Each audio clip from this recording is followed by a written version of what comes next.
পুলিশের হাতে থাকবে না মারণাস্ত্র, পুনর্গঠিত হবে র্যাব।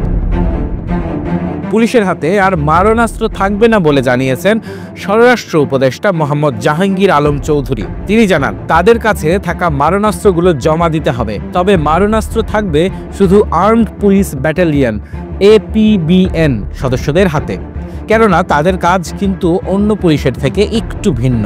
একই সঙ্গে র্যাব পুনর্গঠনের সিদ্ধান্ত হয়েছে বলেও জানান তিনি। সোমবার 12ই মে সচিবালয়ে আইন শৃঙ্খলা সংক্রান্ত উপদেষ্টা পরিষদ কমিটির সভা শেষে তিনি এসব কথা জানান। তিনি জানান, পোশাক শ্রমিকদের বেতন ঈদের আগে পরিশোধ করতে হবে। ঈদে পশুর হাটে মলম পার্টি ছিনতাই ঠেকাতে ও মানুষকে নিরাপত্তা দিতে 100 করে আনসার রাখার নির্দেশ দেওয়া হয়েছে। এছাড়া মহাসড়কে চাঁদাবাজি ঠেকাতেও নির্দেশনা দেওয়া হয়েছে বলে জানান স্বরাষ্ট্রমন্ত্রী। দর্শক, দেশ বিদেশের সর্বশেষ খবর জানতে চোখ রাখুন খবর সংযোগে। সঙ্গে ছিলাম এবং বিদায় নিচ্ছি। আমি রাকিন আফসার অর্ণব।